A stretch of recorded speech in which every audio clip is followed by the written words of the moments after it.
Seguimos con Alcides Monsalves, alcalde de la ciudad de Mérida. Yo lo conozco porque estuve allá, casi me heredé, me adoptaron, yo los quiero mucho. Fíjate, volviendo a la pregunta.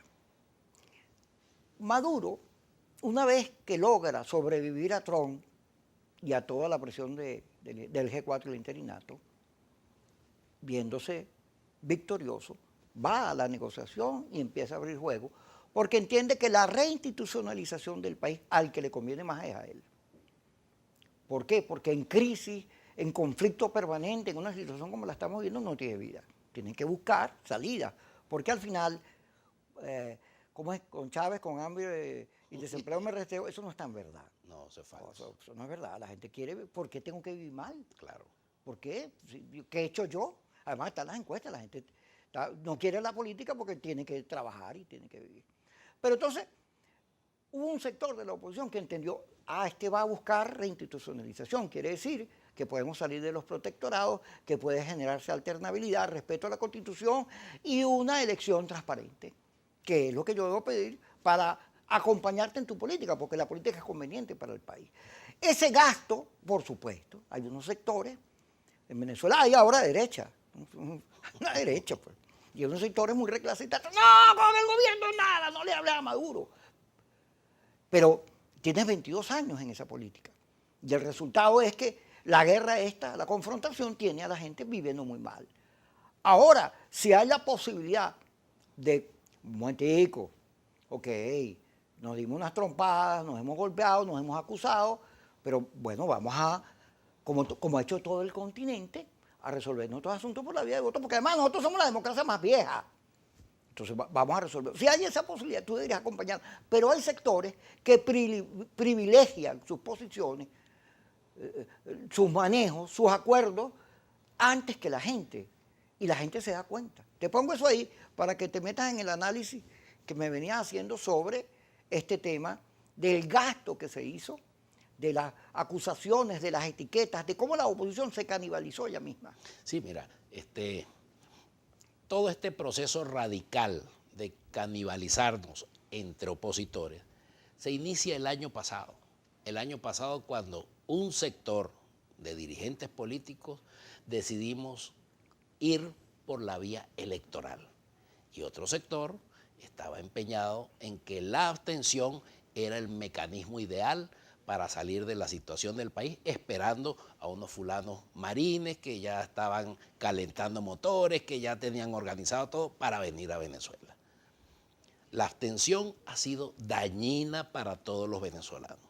Yo recuerdo en la elección del 2005, si mal no recuerdo la fecha, era Manuel Rosales candidato presidencial. Con Pecoff y Julio Borges.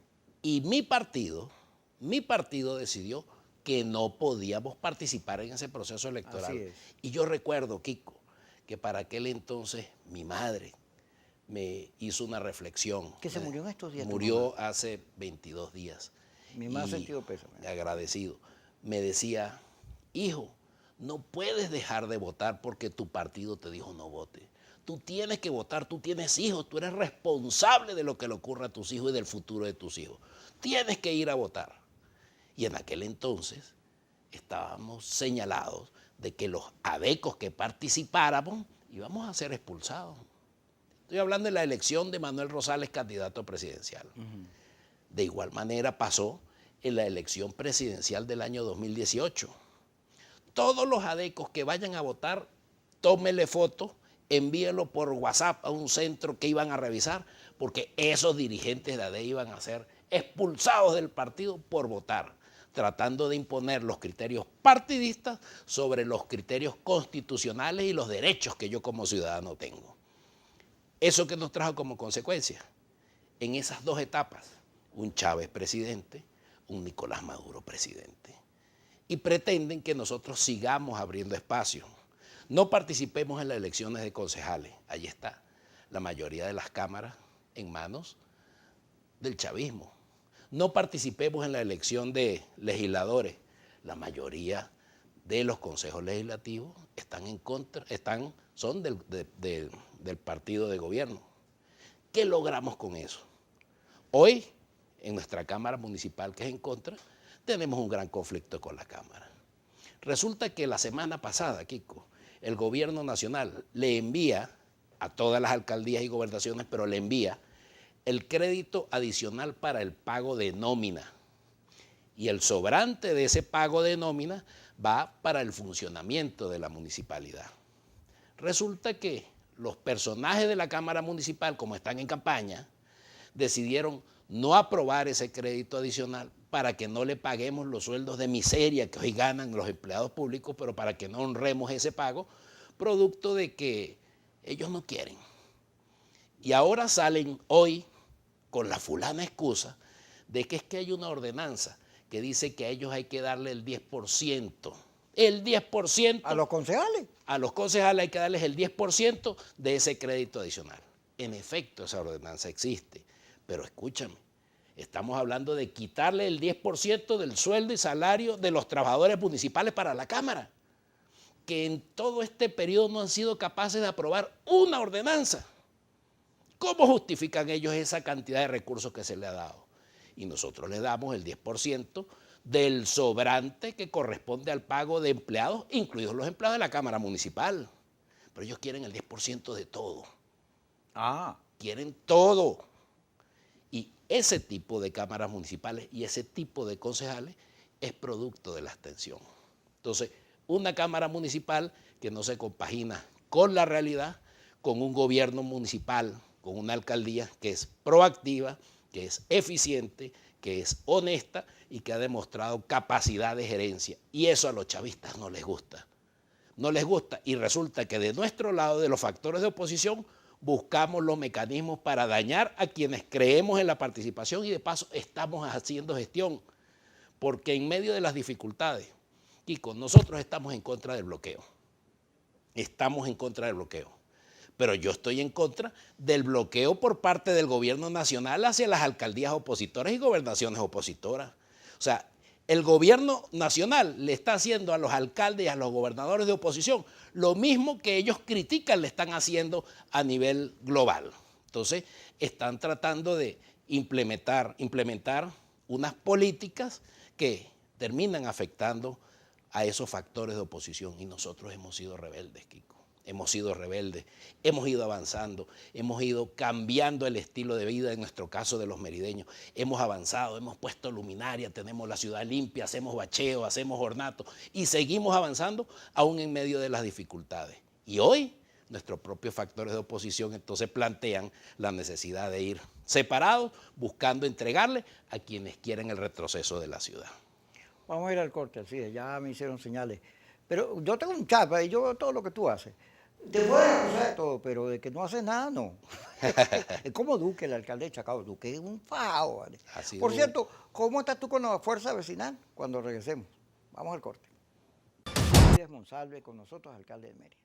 Ajá, ¿cómo estás tú con la fuerza vecinal? La fuerza vecinal lanzó un partido. Tiene, creo que 7 alcaldes de los 20 y pico que hay, que están allí, pero está ahí peleando. Y es una alternativa de liderazgo frente al agotamiento de las otras opciones.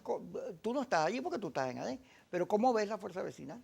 Mira, todo aquello que se organice con el fin de generar opciones a la gente, de participar en los procesos electorales, de garantizarle a la población mecanismos que permitan decidir por uno u otro. En este caso, los integrantes de la fuerza vecinal son alcaldes en ejercicio y así como nos ha tocado a nosotros, sé que ellos con las uñas también han hecho un gran esfuerzo y un gran trabajo por recuperar cada una de sus ciudades, que se agruparon en un partido fuerza vecinal extraordinario.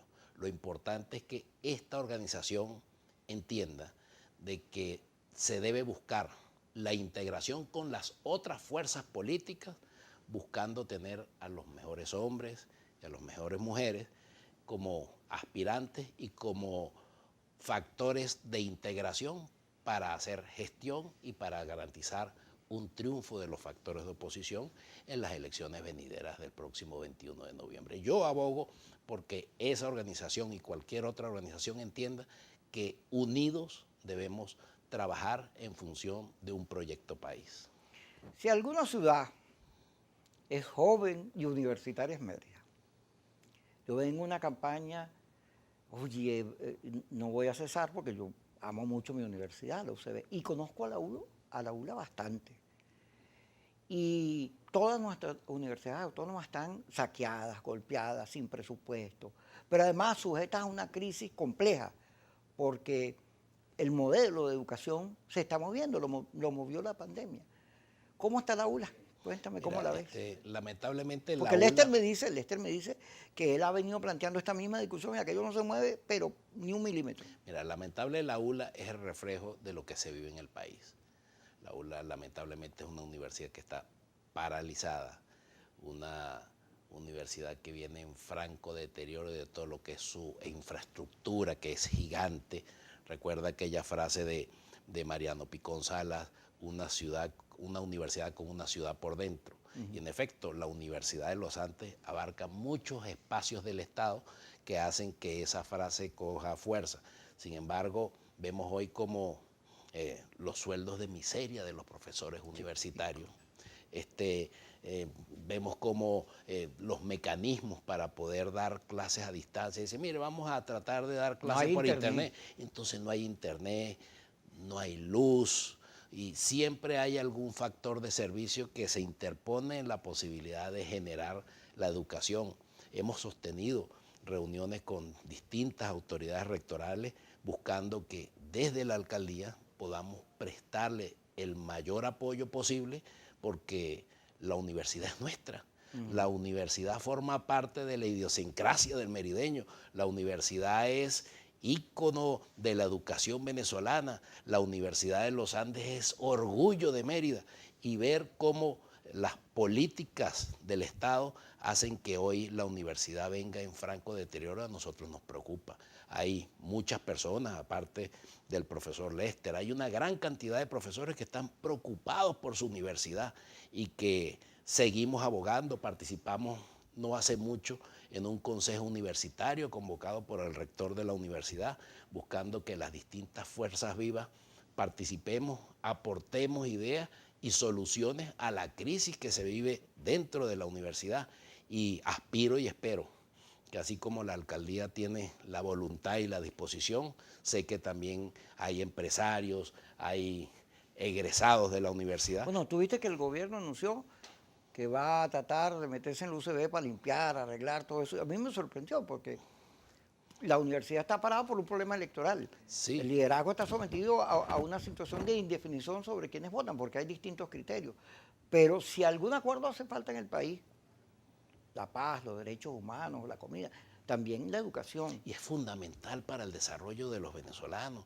Una educación paralizada como la que tenemos hoy en nuestro país No le sirve a nadie. no le sirve absolutamente a nadie.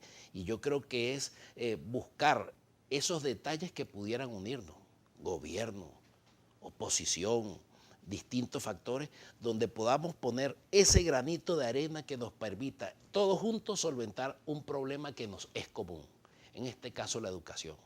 La educación es fundamental. Un país que fue potencia en educación, que se dio el lujo de enviar y de tener hoy día profesionales de primera talla en las mejores instituciones educativas del planeta, porque eso ha sido Venezuela, eso ha sido nuestra Universidad de los Andes, eso ha sido la UCB, la Universidad de Oriente, y que lamentablemente veamos que hoy está prácticamente de puerta cerrada por conflictos legales, por conflictos electorales, por conflictos de un país que de repente le niega la posibilidad a un profesor universitario de ganar un sueldo digno. O sea, yo creo que hay que ponerle orden a esta situación y en los diálogos y en los acuerdos. Todo este tipo de cosas tenemos que incluirlo, no solamente el hecho político, sino el hecho de algunas cosas puntuales que nos permitan, mientras resolvemos nuestras diferencias, remar juntos para que el país salga adelante. Tú sabes que yo conozco Mérida, toda Mérida. Me conozco hasta los... Bueno, porque estuvimos en campaña allá. Y a mí me sorprendía, porque yo soy caraqueño, o sea, yo vivo aquí, que en Mérida había hortalizas, carne, había una producción agropecuaria extensa, o sea, en un estado muy productivo. Y me sorprendía los precios. Yo no sé cómo está ahorita las cosas, pero Mérida era, a mi juicio, una de las ciudades más baratas del país, en cuanto si las comparas con las otras. No es que estoy diciendo que no le toque crisis, no. ¿Cómo está la situación económica del merideño, porque Luis, no me acuerdo el apellido Luis, él me manda muchos videos y cosas sobre el turismo, todos los esfuerzos que está haciendo la gobernación porque el Estado recibe ingresos. ¿Cómo está eso? ¿Cómo está la economía del Estado? Mira, la economía de los merideños está sumamente golpeada. Mérida fue un estado que en principio su base fundamental de la economía era la universidad. Y si estamos hablando de una universidad en las condiciones que está, imagínate cómo pudiera estar la economía de los merideños. Aparte que la economía de los merideños también depende mucho del tema agrícola pecuario, pero tenemos otro gran problema, el tema del combustible. La gasolina. El tema del combustible es un tema terrible. Grave. Y entonces muchos agricultores perdiendo sus cosechas porque no tienen cómo sacarlas de Mérida para Caracas, para el centro, producto de que no hay combustible. Hoy día, producto de ese mecanismo corrupto que se viene manejando en torno a lo que es la necesidad de la gente y de los productores de sacar sus mercancías, consiguen, por ejemplo, litros de gasolina en 3 y en 5 dólares. Y eso, por supuesto, lo tienen que pagar ellos para sacar su mercancía. Pero ¿qué pasa cuando esa mercancía llega aquí a Caracas? Más cara. Esos precios de ese combustible cobrado o pagado a esa cantidad se lo cargan al consumidor final. ¿Quién paga los platos rotos de todo este esquema? El venezolano de a pie. Yo veo en esta estadía por Caracas como en distintos sectores hay personas que ellos llaman, algunos lo llaman los gochos, los andinos, que vienen con los camiones. Gracias a ellos, gracias uno a eso, ahorra. Gracias a eso puede comprar. Se genera aún una economía en comparación con el resto. Pero es producto de la reinventiva que permanentemente venimos haciendo los venezolanos para sortear una crisis económica que se nos viene agravando permanentemente. Nos hablan ahora de una reconversión monetaria, nos hablan de 2 conos monetarios, el bolívar y el petro. Ya a nivel municipal existe una sentencia del TSJ donde el marco de referencia es el petro. Y eso es una realidad. Y nosotros tratamos de sortear todas las cosas legales para poder ir avanzando en este tema y bueno, lamentablemente no se ha podido. Solo abogamos por un mejor país y es el propósito de la participación. Vamos al corte, así es. Ya regresamos aquí en Suki Cosis por Globovisión.